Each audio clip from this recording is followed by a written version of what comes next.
Welcome to PoliticOly episode 35 live stream.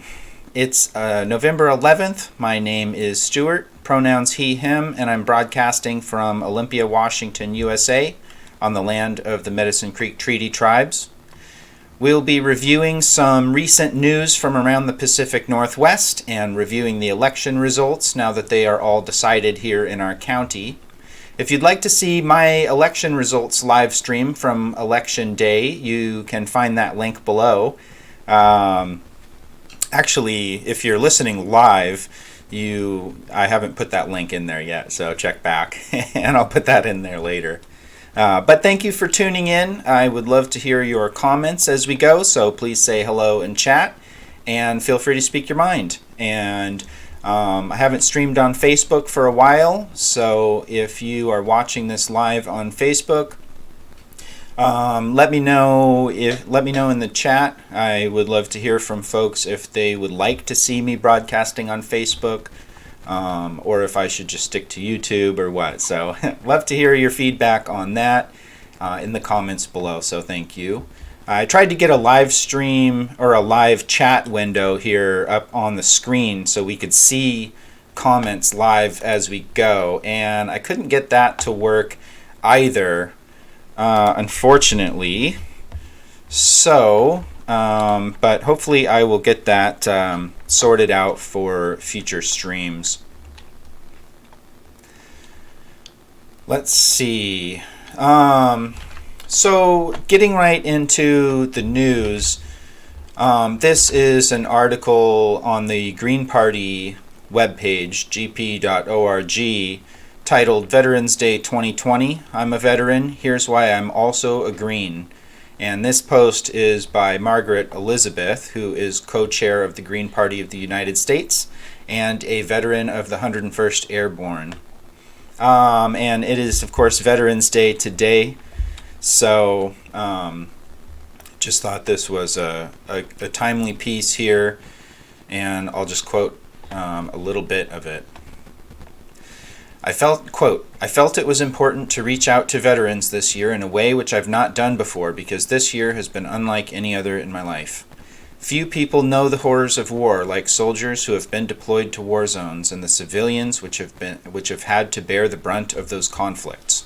As veterans, we recognize there are legitimate uses of our military, and the Green Party has a foreign policy which honors our veterans in a real and tangible way by advancing a foreign policy based on peace and disarmament. The Green Party believes the United States should use its military capabilities to defend the defenseless and not engage in wars of occupation and aggression. We believe the United States should sign the International Criminal Court Agreement and respect the authority of that institution. We believe the United States should recognize and support the right of the UN to intervene when a nation-state engages in genocidal acts or persistent violation and denial of the human rights of an ethnic or religious group within its boundaries. We recognize and support the UN mandate to protect the victims of such acts. After experiencing the continued betrayal of the duopoly for the last 20 years, many veterans find themselves without a political home. They've rejected the failed policies of the Republicans and the Democrats and left politics behind altogether.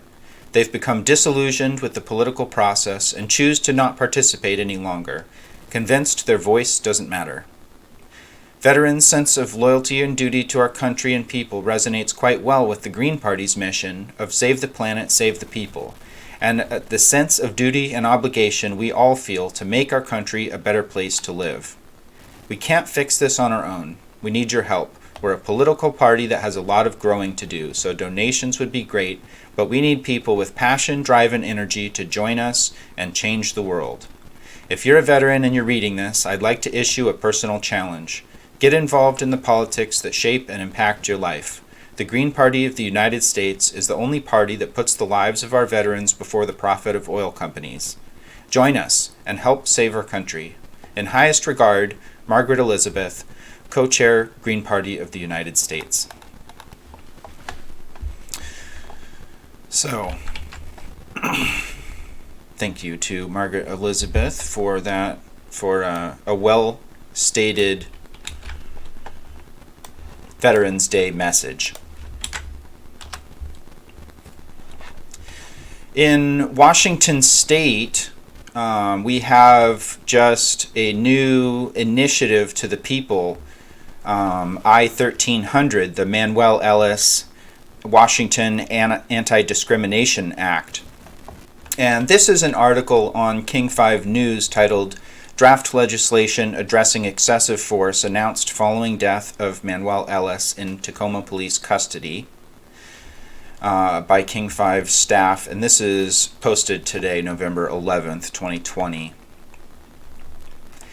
And there was a news conference today with the family of Manny Ellis announcing this initiative to the people, and they are trying to, well, we'll talk about the details of the initiative in a minute.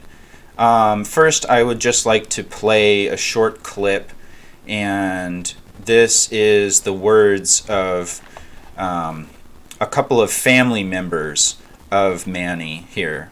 So here I'm going to switch the audio from mic to desktop for a minute, play the clip, and then give you details about the initiative.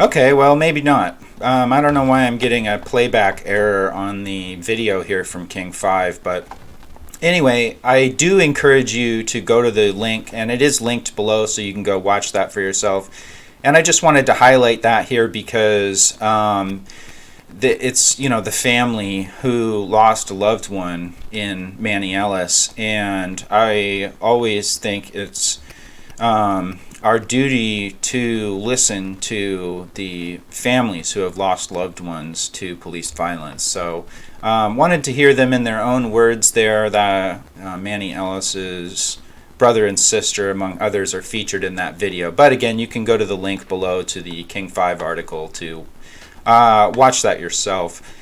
But the gist of it there is basically that you know, that the family, that this is a very difficult time. Manny was, you know, involved in all these family holiday gatherings and food and celebration and everything, and he's not this year, of course, because his life was taken by Tacoma police. And so it's a very hard time for his family, and yet they're pushing forward with this initiative, I-1300, because they want to make sure that this doesn't happen to any other families. And if they can prevent it from happening again, then of course that is worth it to them. So much love and respect to the family of Manny Ellis for putting themselves out there and doing this work for the benefit of all of us in the community here in Washington State. And I support everyone to go listen to them in their own words. But since that's not working, I'm going to go ahead and move on to the webpage here for the initiative, which is yeson1300.com. And this has details of the initiative called the Manuel Ellis Washington Anti-Discrimination Act.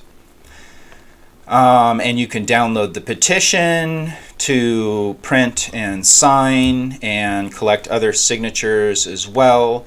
In Washington State, we need a lot of signatures, and we need them really quick. It's difficult to meet these deadlines for all the signatures that you need for initiative in Washington State, and it's even more difficult right now in COVID time, obviously.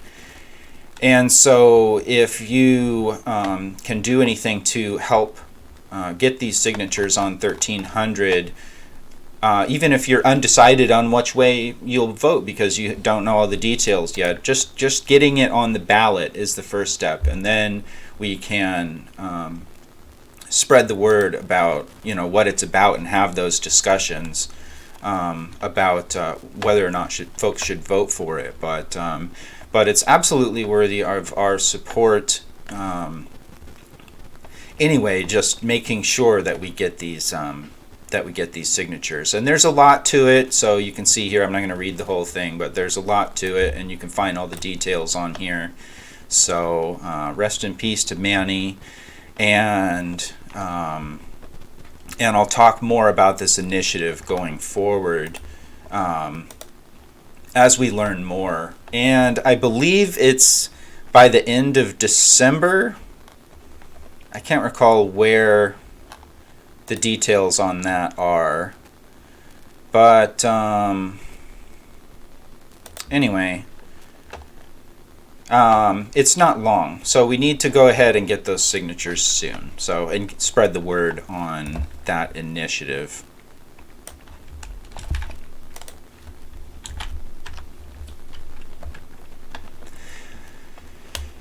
And this is an article in the Oregonian titled "Portland Voters Approve Creating New Civilian-Run Police Oversight Board" from November 3rd by Beth Nakamura. No, that's the photo here is by Beth Nakamura. The article here is by Everton Bailey Jr. So, but anyway, this is just one of the victories from the general election here in the Pacific Northwest region. And down in Portland, they approved a ballot measure creating a new police oversight board. And I guess they already had one, but it was this expands it and makes it better and corrects some of the issues in the existing police oversight board. It increases the funding to 5% of the police bureau's budget, which is very interesting, and other things that would make it more have more authority to, and also apparently their police oversight board was not able to release their findings publicly. And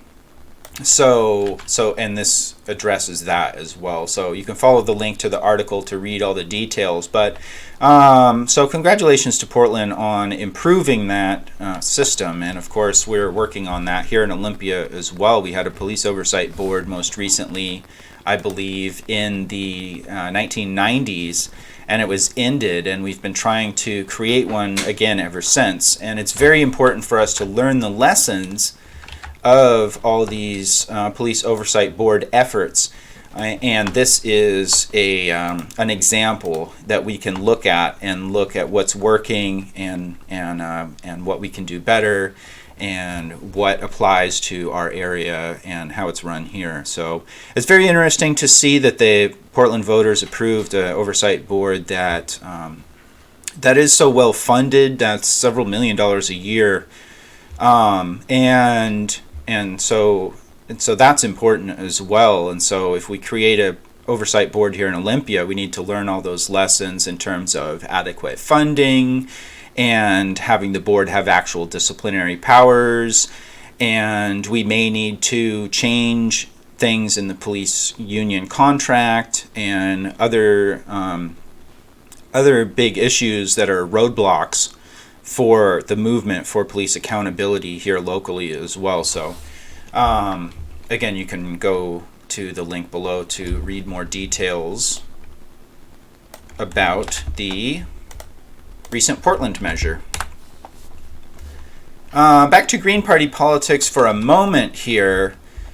If you go to gp.org/live, you see Green Party live streams, and the most recent one here is an interview that Kenneth Mejia did with Emmanuel Estrada, who is the mayor-elect of Baldwin Park, California, as a Green Party candidate. So congratulations to Emmanuel.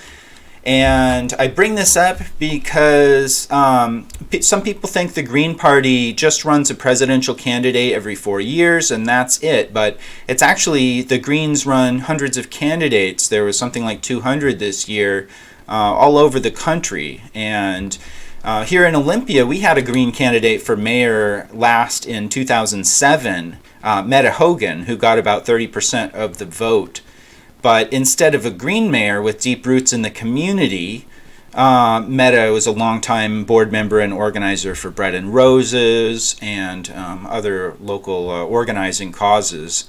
Instead of that, we got Doug Ma, who was a Chamber of Commerce big money candidate, and that's just continued until now. And more recently, we had a socialist mayoral candidate named Marco Rossi, who also lost to a business representative. So imagine how different the whole political atmosphere of our area could be if we had gone that route and elected Greens and Socialists to the mayorship and other positions in Olympia. It really could be a golden age of community organizing here right now, and instead the left is really struggling. And but just keep in mind it's possible. There are Green candidates all over the country. Some of them do win positions, such as Emmanuel Estrada here. So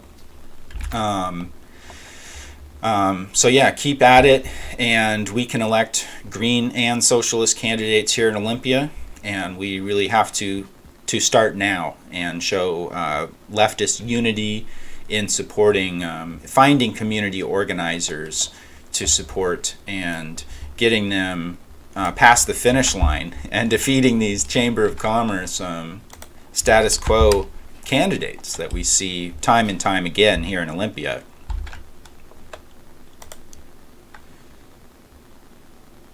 Let's see.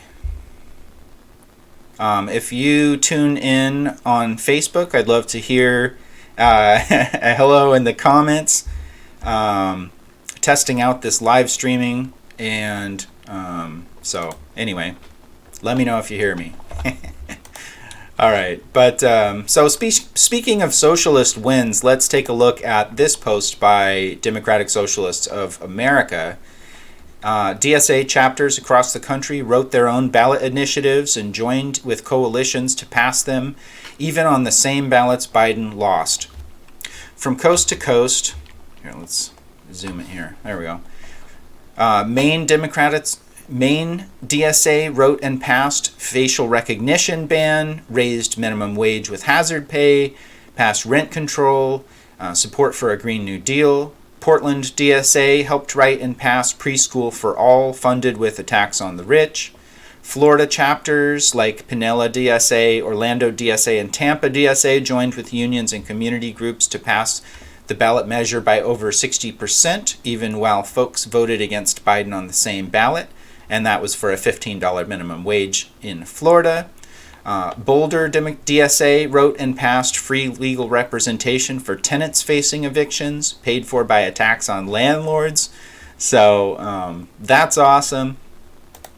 And so congrats to DSA, who actually did very well across the country in local elections, and especially on these specific issues all across the country. So congrats to all these DSA candidates. You can see here a number of them on the screen as we go. So there were, successful leftists in many areas around the country. Some of them, Democratic reformists, and some outside, as we saw with Estrada. Whoops. Sorry about that. Let's see. Let me grab my next link here.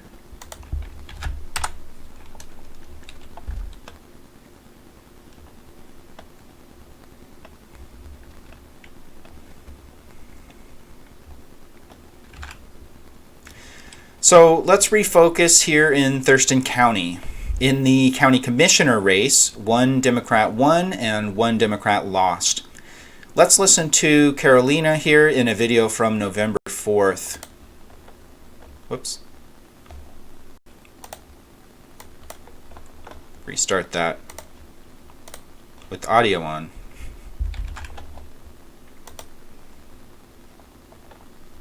Carolina Mejia, and I'm joined by my family tonight. First of all, let me say, wow, I am so grateful and humbled by the results we are seeing so far. First of all, I want to thank my family, my friends, volunteers, staff, community leaders, and organizations that supported me along in this journey.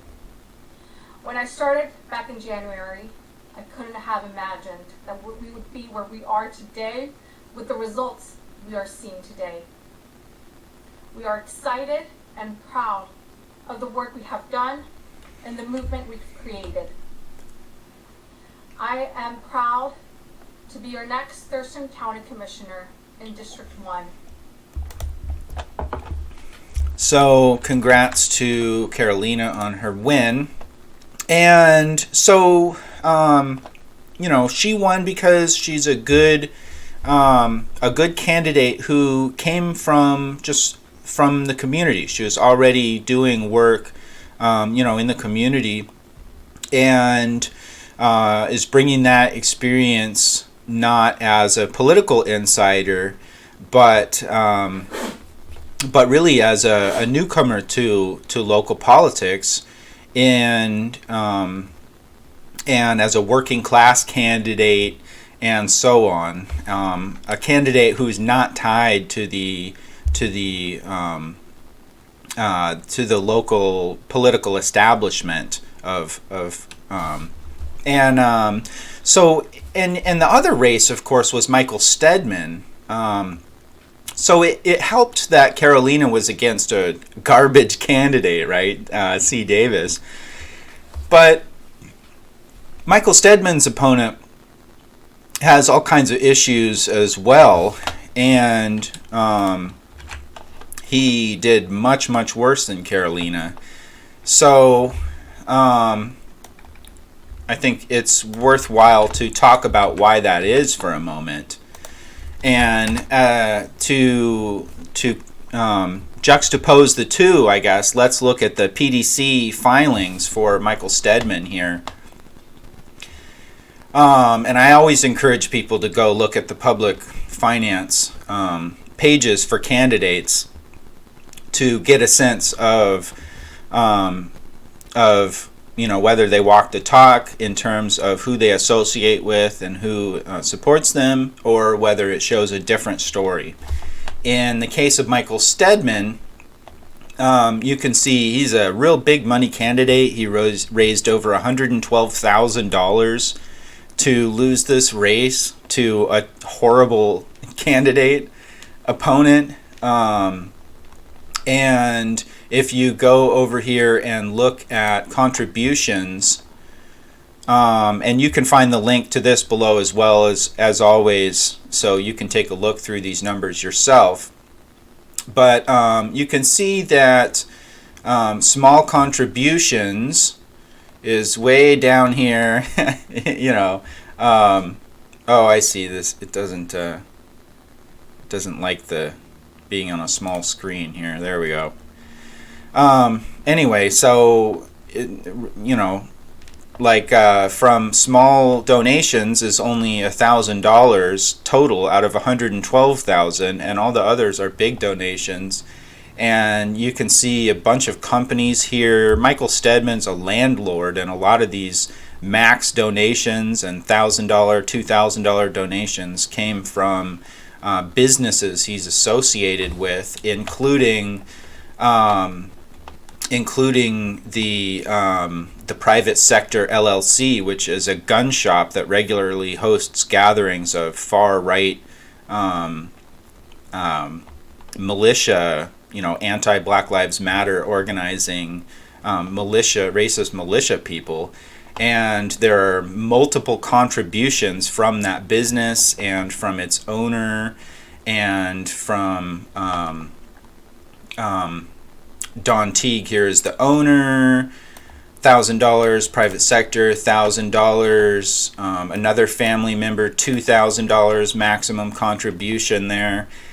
So you can see that this is really, he's a landlord candidate, a business candidate, and so he wasn't successful. And we see that time and time again.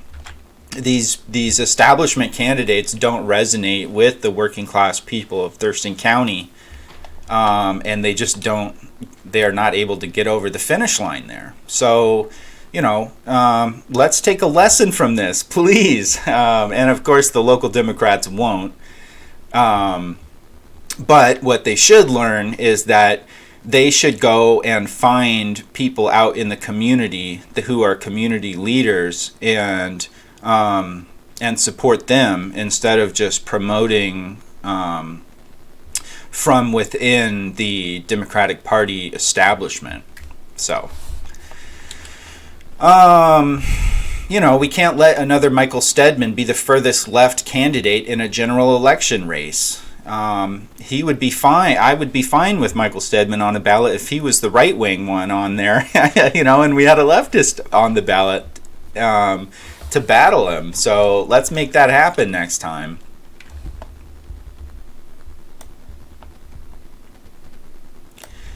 All right, I want to talk about Olympia here for a couple of minutes, and we've had clashes between the fascists and the anti-fascists here over the past week, and Trump rallies versus the counter-protesters and so on. We've seen a lot of violence from the right-wingers, a lot of violence from the police.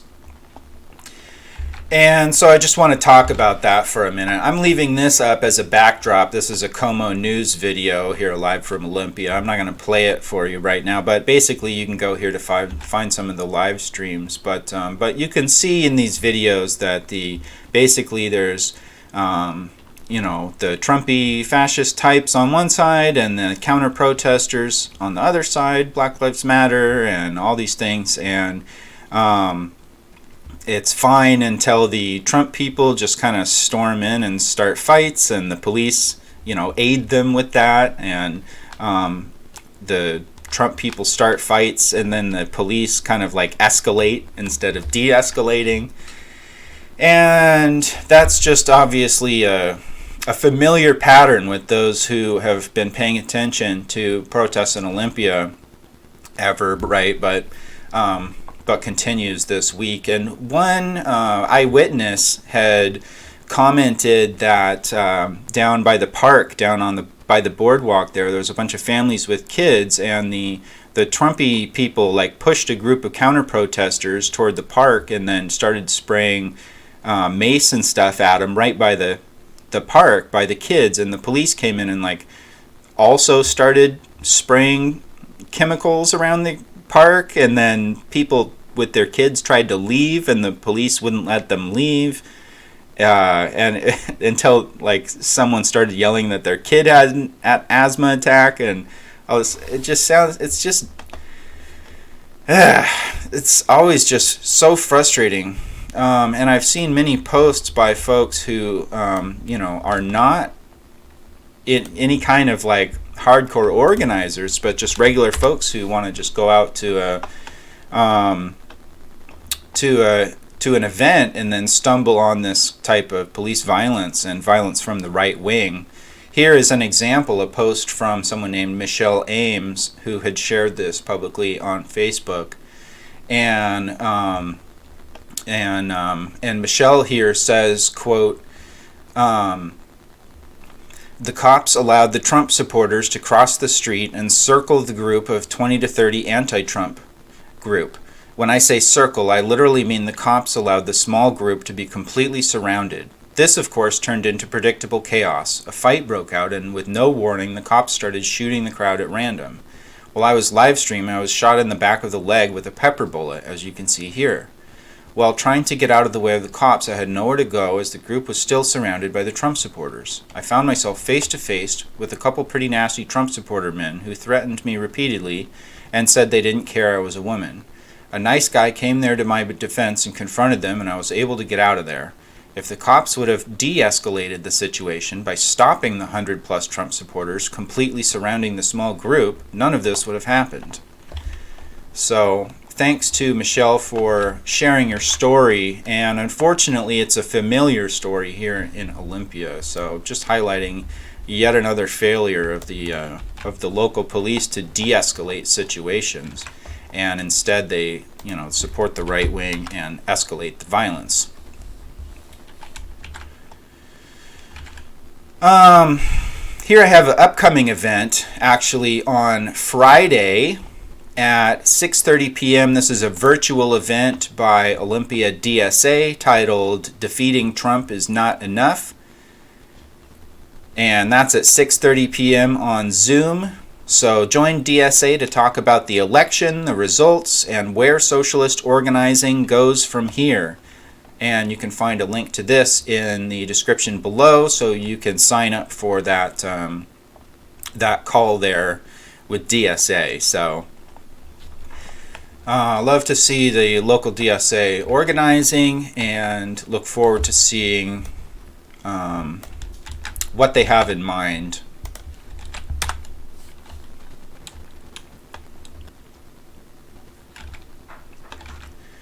This one is an update from E.J. Zeta, who is Olympia Port Commissioner, and talking about all of the issues with, she wants to help the Port of Olympia be able to assist houseless folks.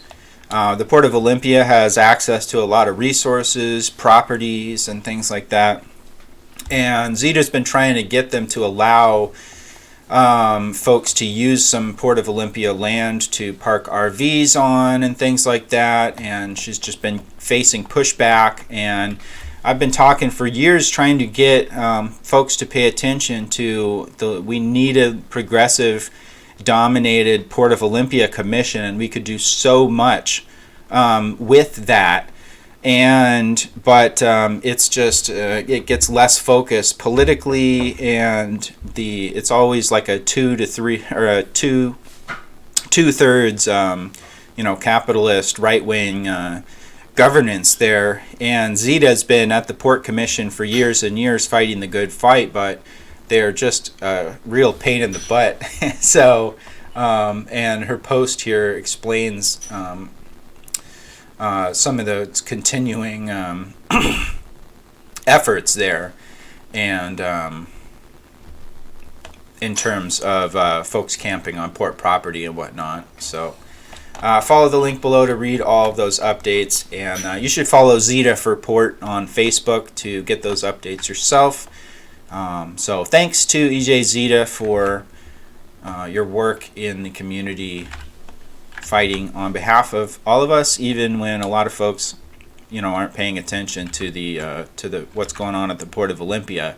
But if we get a majority on the Port Commission going forward, there's a lot that we could do, including opening up land for folks to camp on, as well as land that could be used for the construction of tiny homes. That's another thing Zeta is trying to push for, and all kind of other projects. So all right, well, that's it for tonight. A bit of a short show here, but I didn't do a show on Sunday, and so I just wanted to get some of these links out there, and wanted to give a chance to live stream again. Of course, I've had all kind of technical issues with live streaming this show, so anyway, but gave it a shot. So I think I'll be posting a normal show again on Sunday this week. So anyway, all right, thanks everybody if you tuned in, and hope you have a good night. Peace.